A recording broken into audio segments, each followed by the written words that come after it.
แม่นเขื่อนไฟฟ้าเมืองปากแบงแขวงอุดมไซเนาะเป็นเขื่อนไฟฟ้าขนาดน้อยเนาะไฟฟ้าน้ำแบงอันนี้ก็เดินทางมาฮอดกับเก็บภาพบรรยากาศให้เบิ่งเนาะบรรยากาศยามแลงช่วงนี้กับช่วงฤดูฝนเนาะการเดินทางก็ระมัดระวังนะคอยไปคอยมาเนาะเส้นทางนี้ก็ช่วงนี้จะเป็นช่วงปรับปรุงเนาะเส้นทางระหว่างเมืองหุ่นเมืองปากแบงเมืองแบงเมืองไซเนาะทางเหนือประเทศลาวนี่เส้นทางอยู่ช่วงระหว่างปรับปรุงบางบอนกะแล้วกะดีไปเนาะส่วนบางจุดบางบอนบ่แล้วกะค่อยขับขี่ระมัดระวังเนาะเพื่อความปลอดภัยโดยเฉพาะทางปากแบงเนาะเป็นเส้นทางน้อยๆแบบนี้แต่ละปีอย่างพ้นนี่กะยานทางเคลื่อนดินถล่มแบบนี้เนาะภัยธรรมชาติเนาะจะให้ระมัดระวังใครที่เดินทางมาเส้นทางปากแบงนี่เนาะวันนี้ก็จะพามาเบิ่งนะบรรยากาศเขื่อนไฟฟ้าปากแบงใครที่ยังบ่ทันฮู้ทันเห็นเถอะเนาะเส้นทางก็เป็นเส้นทางน้อยๆเนาะอยู่แถวนี้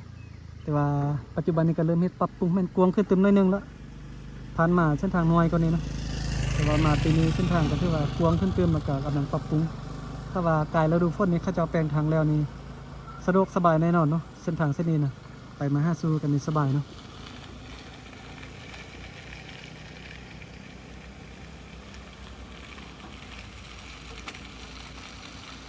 คอยไปคอยมาเนาะยานหมื่นทางหมื่นเนาะ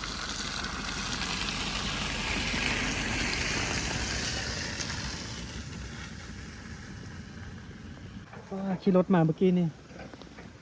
ยานล่มนะคือได้จิล่มนะทางเป็นเส้นทางขี้ต้มขี้ดินแบบนี้นะมืดเนาะเมื่อกี้เขาจะเอาขี่ไปเขาจะก็คอยไปขนาดว่ารถกระบะได้เขาจะอย่างคอยขี่ไปเนาะเพราะว่ายานทางมืดเรียกยางบนนั้นกับยานทางเกลื่อนเนาะแบบเป็นตะฟังเป็นเหี้ยวป้าดูเบาหลังยานเนาะซึ่งว่าแต่ละปีมันจะมีก้อนหินนี้เกลื่อนมาตลอดทางปักแบงเลยนะทางคาดทางถล่มเนาะแต่ว่าปีนี้บ่ฮู้ว่าจะเป็นยังไงรอท่าเบิ่งแล้วก็ติดตามไปนำกันเนาะบ่หลังจะอัปเดตสถานการณ์ตลอดเนาะให้เบิ่งให้ชมนำกัน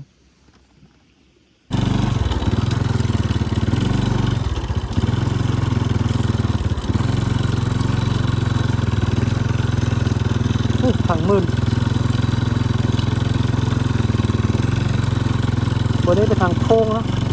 พวกปีนี้พี่ว่ากว้างขึ้นแล้วทางนะถ้าว่าทางอย่างน้อยคือแต่ละปีผ่านมานี่อันตรายเนาะยานนะปีนี้ก็ทางกว้างขึ้นเต็มเลยนึงแล้วก็ต้นไม้ตันทางกับผมมีแล้วเขาจะตัดออกมาเนาะ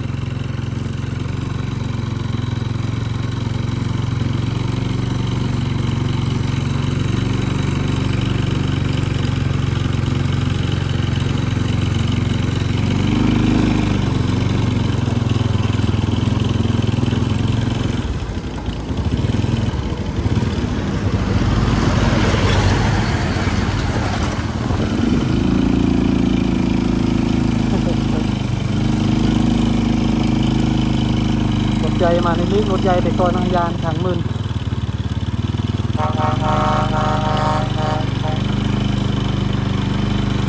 ทางด้านหน้านี่เป็นตะฟังเหี้ยวสูงขนาดนั้นเดี๋ยวพาไปเบิ่งเส้นทางนี้เบาลังเที่ยวตลอดนะทางปักแดงสมัยก่อนขับรถบรรทุกนะ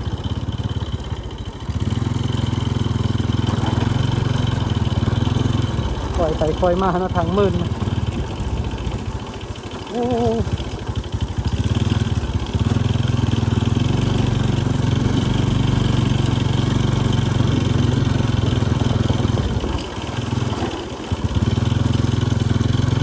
ทางโค้งแบบนี้ไฟขี่ไวนี่ลงนับแบงแน่นอนเนาะ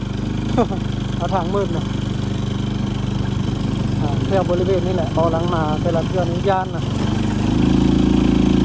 เบิ่งด้านซ้ายมือนี้จะเป็น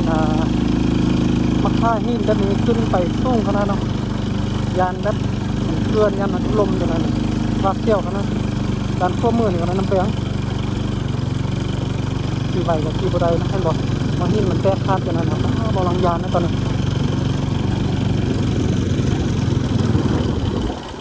นี่มันบริติดกันนะเป็นงีมยานน้ำเสาะมันเกลื่อนถล่มลงมานะเที่ยวขนาดบอลังกิโลทานบนนี้แต่ละเดือนเดี๋ยวนี้กับยานนะเดี๋ยวนี้นะวันนี้ก็พามาเบิ้งเนาะ ป้าเมื่อกี้ขี่รถผ่านมาเมื่อกี้นี่วาดเสียวเนาะยานนะ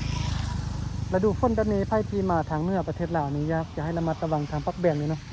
ฤดูฝนนี่ยานทางมื่นยานทางเกลือนยานดินถล่มตันทางแล้วยานทางคาดเนาะฤดูฝนนี่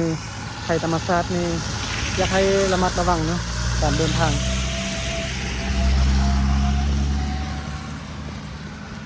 นี่จะเป็นหน้าเขื่อนไฟฟ้าเนาะเป็นน้ำแบงไปทางนี้ก็ไปเมืองหุ่นเนาะวันนี้เบาลังก็เดินทางด้วยรถจักร